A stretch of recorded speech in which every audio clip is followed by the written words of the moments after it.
Na yan. Mabait naman si Alden. Hindi naman. Sana hindi lang lumaki yung ulo kasi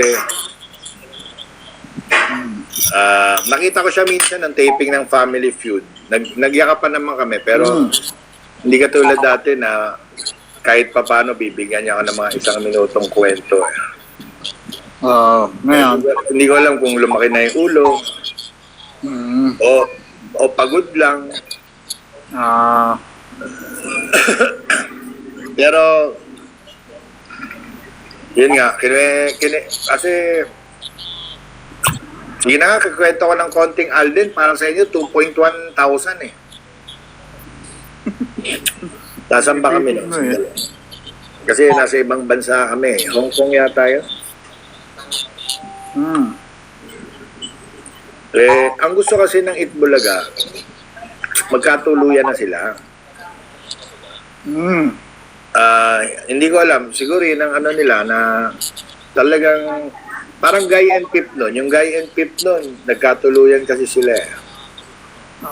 Parang talagang umano na talaga yung mag-height na, yung height na nung love team ba eh, kung magkatuluyan na sila. Yan ang gusto sanang goal ng Itbulaga. Eh di, ako,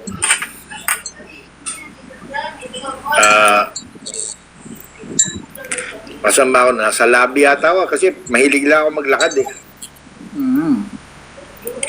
Parang tinawag ako ni Mrs. Tobiera.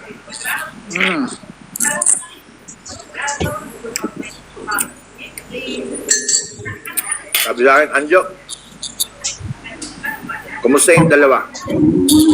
Kasi kaya kami nag-Hong Kong eh, yung parang blowout para sa Aldab.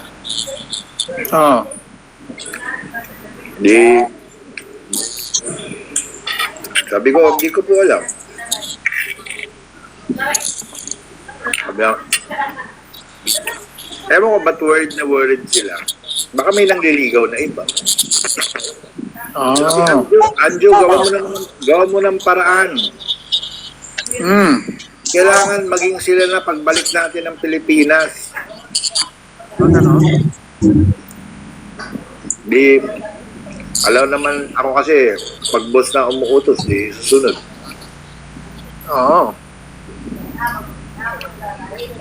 Eh, asawa ng boss yun. Punta ako sa kwarto ni Maine.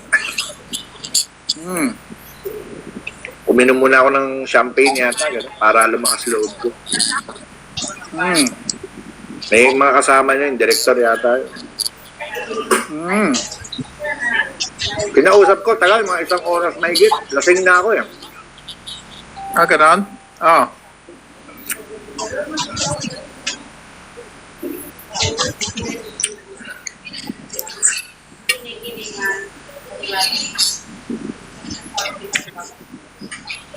Ngayon lang ang lalabas to. Hindi ko alam kung ilalabas ko. Nakakahiya. Sa akin manggagaling. Kayo na ba gusto manggaling? Kahit sino, wag lang sa akin. Ako na naman ang puputok. Ganon? Ako na naman mapuputokan.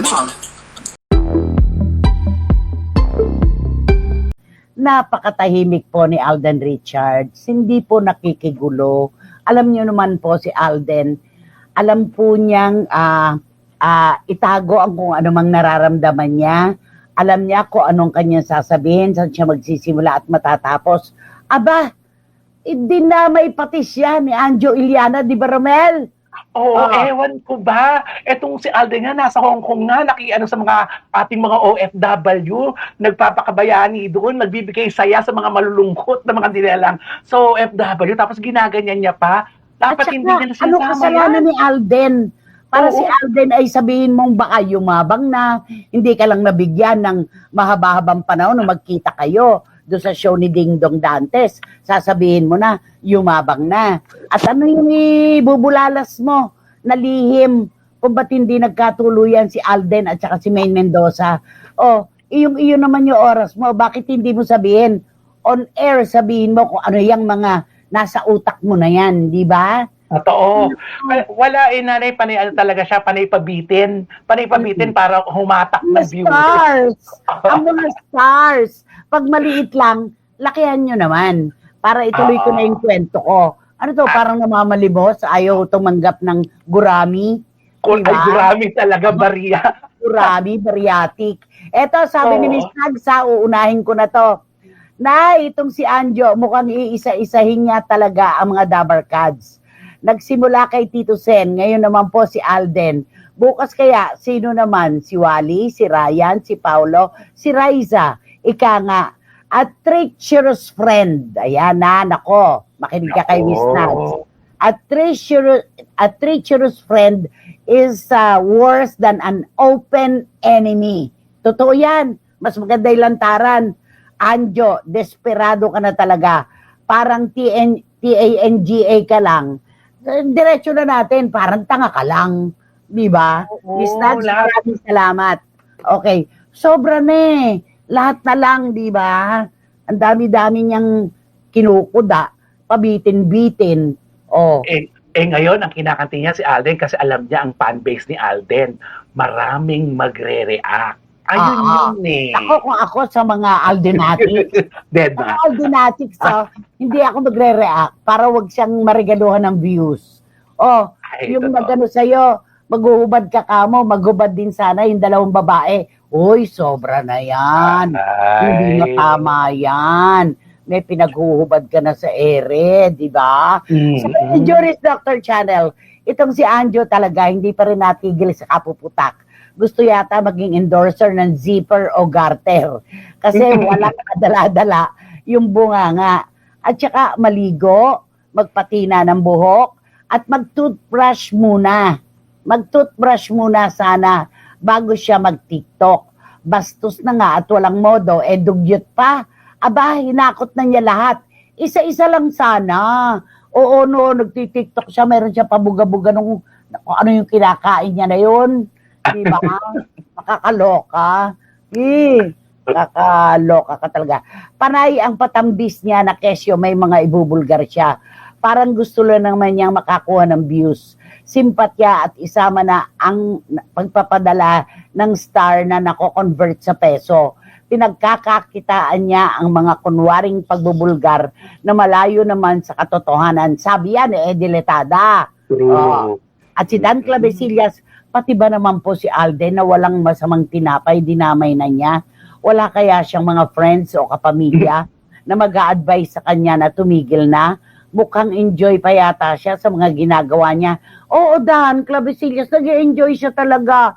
Kumikita siya yung mga stars na convertible into pesos, di ba? True. Iniisip nga ng iba, talagang ito na talaga ang content niya kasi nga naman, hindi na siya mag-iisip ng content kung iisa-isahin niya yung tao sa double Bira na card. lang siya ng bira hanggang sa maubusan siya, di ba?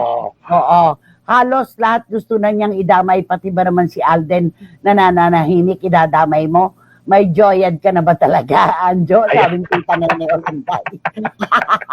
At siguro yung nombras, nakatanghod na siya. At ayaw niyo magbigay ng komento kay Anjo, sayang daw ang oras niya.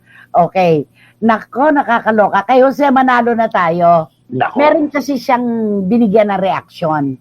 Ito talagang Jose na to, mayabang to eh. Hambog to eh. Kasi daw hinamon siya ng suntukan na lang tayo. Oo. Alam mo, Anjo, hindi ka rin talaga nag-ano eh. Hindi ka nag-iimbestiga.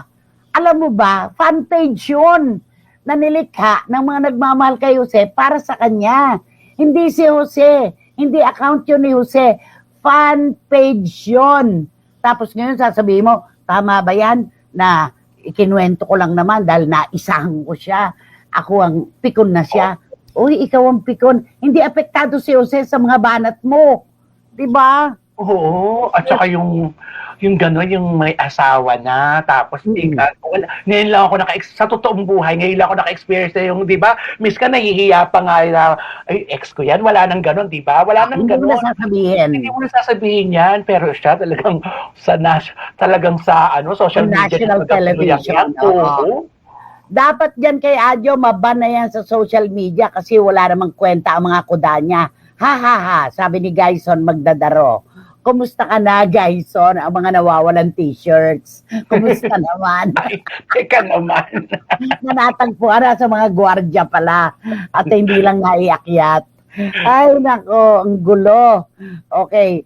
Tapos sabi naman ni Juris Dr. Channel, kung i-rate ang kredibilidad ni Anjo Iliana mula 0 hanggang 10, NA siya o not applicable yung sa kanya. Kuha niya talaga ang inis at galit ng publiko.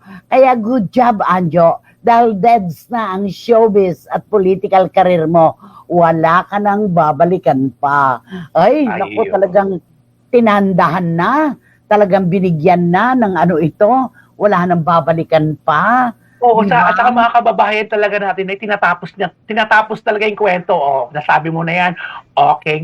Ano siya, talaga kino-comment. Kinokontra talaga yung mga sinasabi niya sa TikTok.